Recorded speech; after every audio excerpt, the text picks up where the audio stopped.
好，那最主要呢，我们后壁地区有70%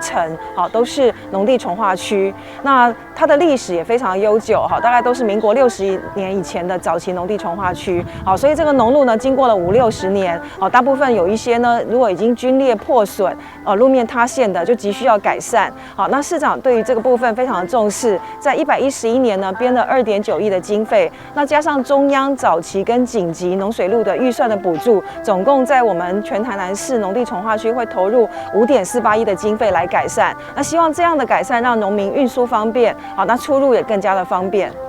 那么过去这个地方它是3点多米的这个急配的道路，那旁边的水沟呢也是土沟。那经过我们的改善之后呢，它变成了这个 AC 的急配路面，比较平整，而且也画设标线。那旁边呢土沟呢也把它改善成为 U 型沟，好，那让这个排水呢更加的方便也比较不容易长杂草。阮当地就里老人多，徛倒摆啊吼，拢较会摔着。所以讲做这个农路了，互阮的农民呢，会当改善，讲较毋免为着咧徛这个农路，要紧尤其落雨了呢，拢会出道。所以讲咧对阮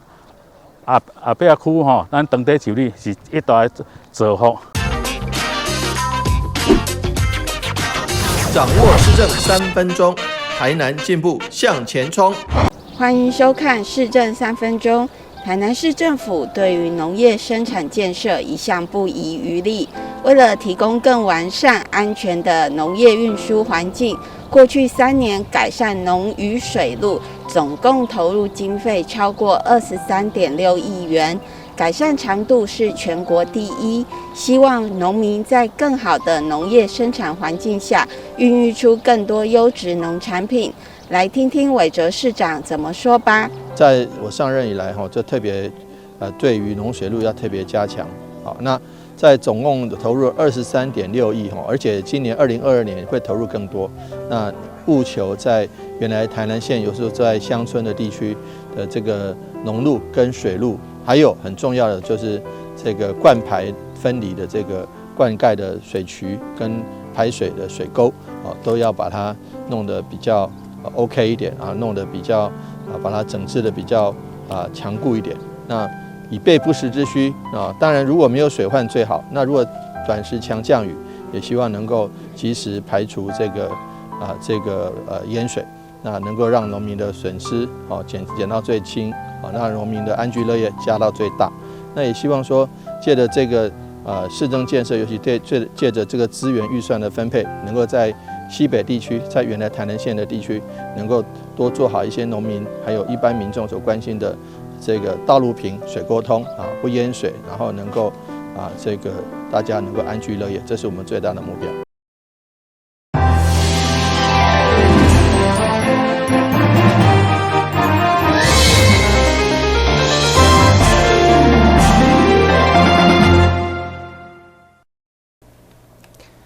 你好，是各位欢迎收看2月23号的中嘉台南电视新闻。台南市有超过3600间的传统产业拢倾经在地，面对5G 的趋势，市府积极推动数位转型。在努力过程嘛，备受国家发展委员会小听，希望台南成为中小企业数位转型的指标。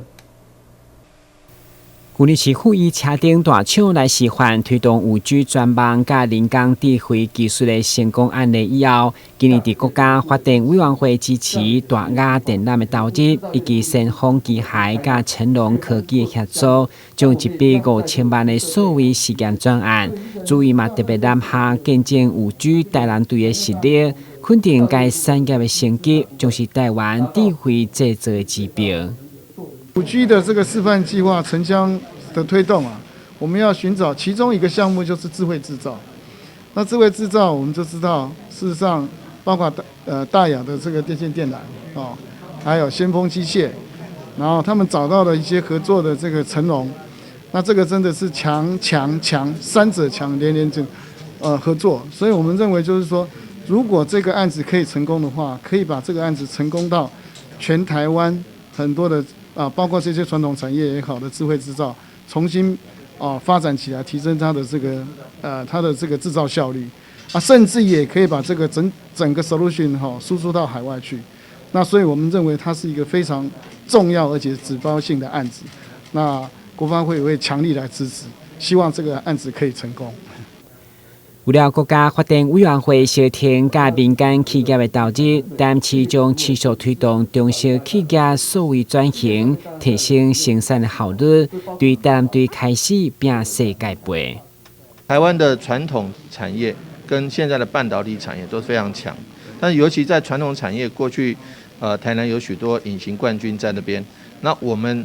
面对这个国际的竞争，其实以及5G、AIoT 还有这个人工智慧的竞争，我们不能够落后。而且所以说，非常谢谢国发会在第一时间就能够挹注我们，能够结合我们这么多不管是成龙，不管是先锋，不管是大雅，他们都是非常非常绩优而且非常好的企业，能够协助我们传统产业能够这个更上一层楼，打世界杯。那在这个激烈的国际竞争中，能够将5G 垂直场域的这个垂直整合，能够让许多这些传统产业在增加良率、减少人力大大提升效率的这个制造里面，能够在世界的竞争中脱颖而出。这也是我们这个实验的最重要的原因。根据了解，台南每一档有4项的产值，拢是来自制造业，嘛算是台南的产业经济中心。所以以后如何节省人力，用智慧科技和产业升级，拢成为企业的趋势。台南新闻顾问及何乔邦采访报道。台南市积极推动教保公共化，现在打算开1亿5千万来打造收费便宜、个营销经营的非营利幼儿园。而这个地点就选在东区平西路段黄金地段，23号上午正式举办动土典礼。23号一透早，市长会提协同台南市教育局长郑新辉共同来到准备要动土的东区平西路段非营利幼儿园新建分社的工程地。市府想要提升公共幼儿园的注册率，不断积极地推动幼儿园高品质教育，更有提升学习环境。平时营区的非营利幼儿园、育文国小幼儿园的一个动土，大家知道，在东区很多年轻的爸爸妈妈，他们平常要工作，但是孩子有这个到幼儿园的需求，不过因为坦白讲，因为可能是收费，可能是数量的这个因素，导致有时候有些爸爸妈妈并没有办法把他孩子送到幼儿园去。因此呢，我们特别排除万难，在争取中央经费的补助以及市府经费的挹注，希望能够多提供更多的这个教育机会给孩子。那对于孩子的受教权也是多一层保障，尤其是非营利幼儿园，它的收费都是3500块以下的。那我想说，对于家长的负担不会太重教育品质又可以维持，这是我们最重要的需求。非营利幼儿园准备要甲学校打造成高品质但收费公共化优质幼儿园，希望当带出新的风貌，提升公立幼儿园的品质。另外，育文国小的校长陈彦宏表示，这摆目标建立安全、快乐、永续的绿色校园环境，采用生态绿建材，还有干全校袂用粉笔，还有白板笔来互幼儿的学生环境更健康、环保。加非营利，再加准公共幼儿园的服务量呢，可以达到86.3%，也就是说10个里面呢，会已经有将近9位，他们的每个月负担呢，事实上是低于3500。那从今年的8月开始呢，又会再减500，就不会超过3000。所以每个月让孩子来就读幼儿园，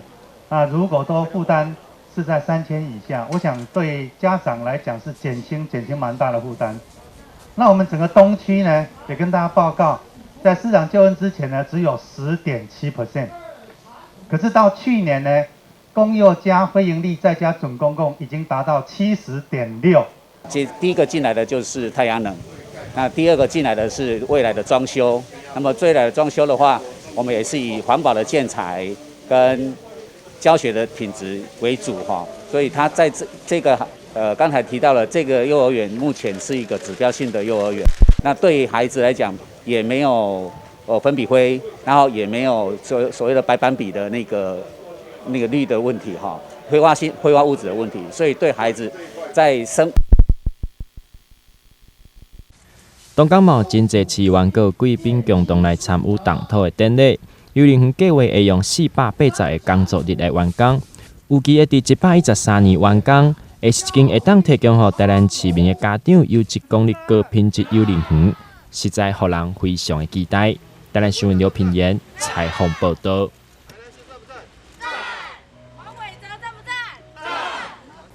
台南市事务银行目前总共樱花顶5大服务区，虽然服务范围愈来愈宽，不过相对嘛需要有车辆来协助运送物资。13号上午，赖友忠甲中央慈善基金会特别关注3台车辆，场面相当危险。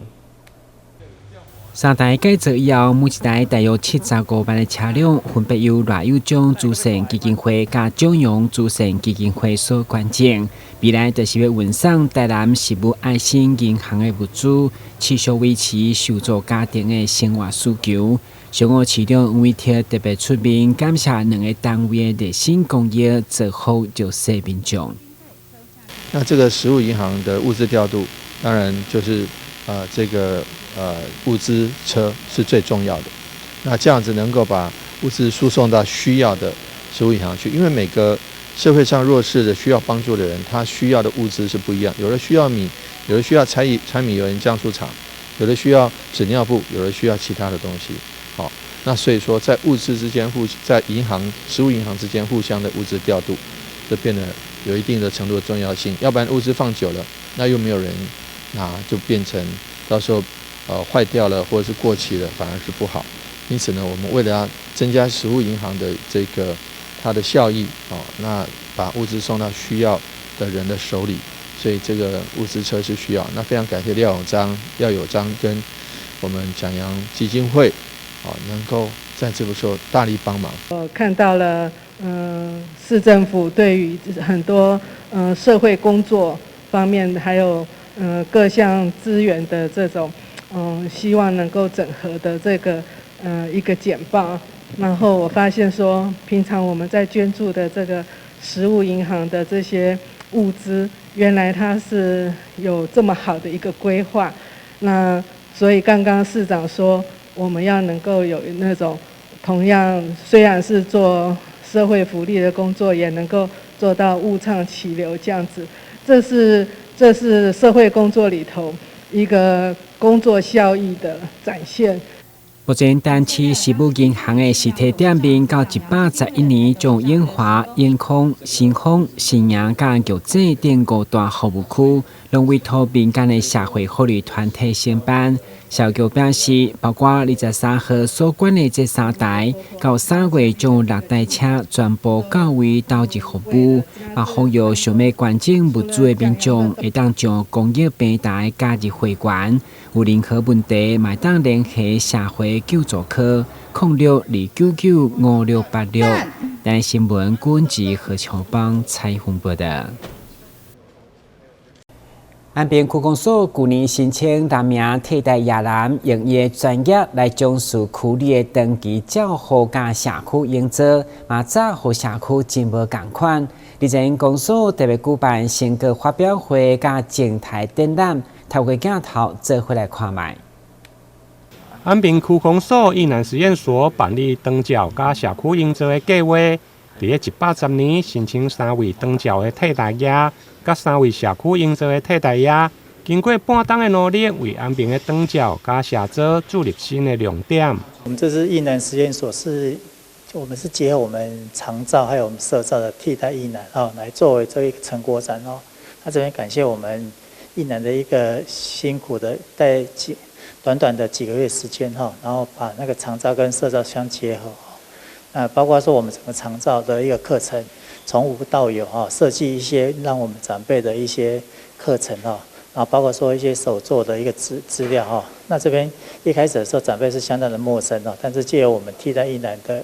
一个协助然后包括说跟他们讲说怎么去做，怎么去使用然后到最后是他们自己有自己的一个发想哦，所以说这些成果展都是我们长辈自己来做的哈。那包括说我们整个社造哦，从我们的一些调查啊，包括说我们整个的一个实地的去做资料的一个摄影啊，整个的一个到最后的一个汇整的一个成果哦，这边所展现的都是我们整个长照跟社造的替代役男他们所一个这个成果展哦，包括说刚刚我们有介绍我们这个袖珍的一个展示哦，都是由他们慢慢的去一点一滴的去汇整去做呈现哦。为感谢替代役男的付出，市府甲区公所伫个日前嘛特别举办成果的发表。包括市长甲亚政署长嘛拢亲自出席。这届的成果透过影像的记录甲静态的展览，结合社区的工作坊甲袖珍创作，目前正伫个安平图书馆来展出。展期对今日起一直到6月30，欢迎有兴趣的民众会用踊跃前往参观。台南新闻林根采访报道。先歇阮一下，马上回来新闻现场。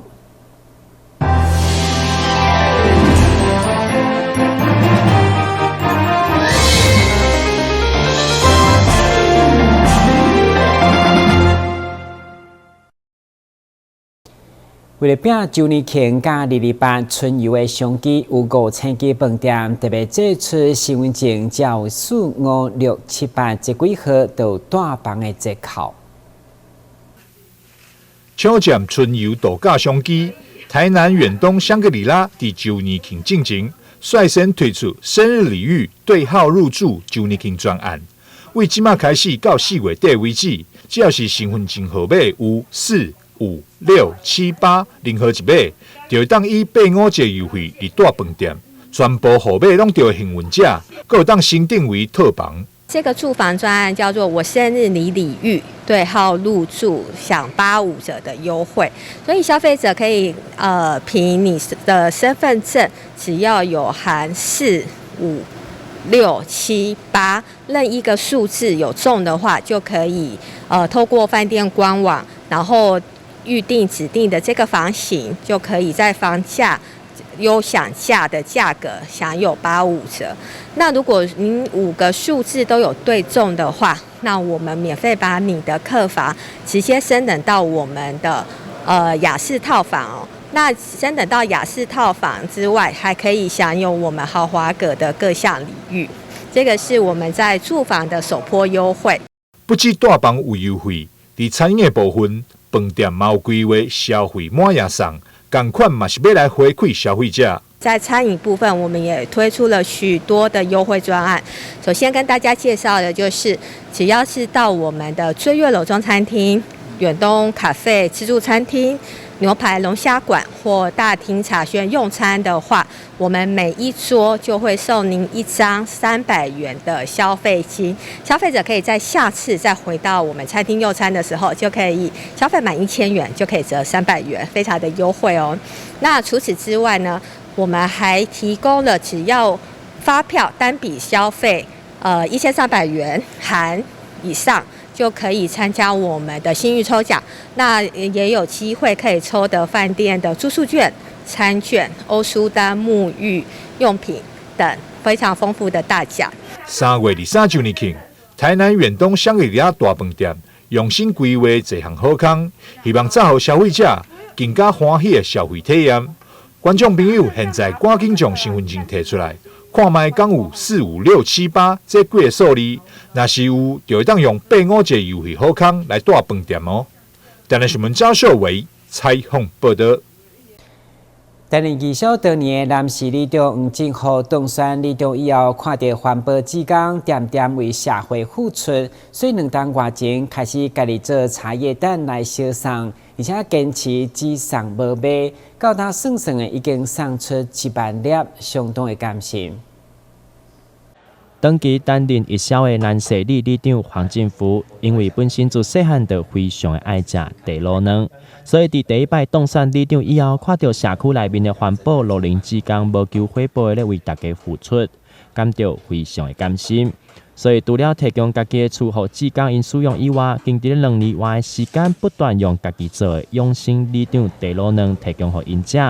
并保持着敢若送外卖初衷，实在非常的大心。其实发现了很多一些团体，尤其像我们咖喱这些，有些默默在付出的一些社福团体，那看到他们这样子，我想说，我的茶叶蛋受到这些志工大哥大姐那些长辈们的肯定，我就想说，那我也亲手来煮这些茶叶蛋，那也分享给我们这些地方上的社福的团体像我们这边有一个以林之家那里面有很多的小朋友我的蛋刚好也蛮受小朋友的喜爱，然后我就亲手也一样就煮了一锅蛋，分食了给我们这些地方的社福单位这样子。里长自家己爱食到开始，慢慢愈来愈会晓做地卤卵。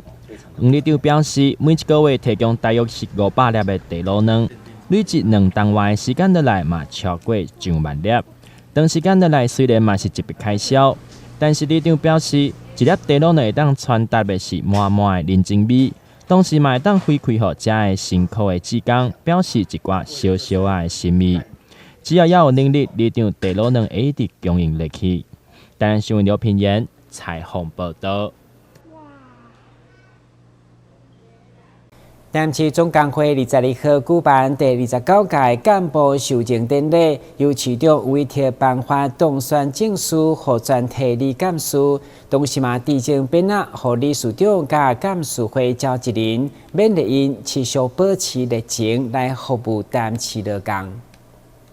总工会就是基层工会总代表，组织愈团结，劳工展现的力量嘛愈大。22号该会举办第29届干部授证典礼，市长委托分别递证任重道远甲卓越概念的匾仔，和理事长甲理干事召集人，勉励工会持续保持热情来服务劳工，保障劳工权益。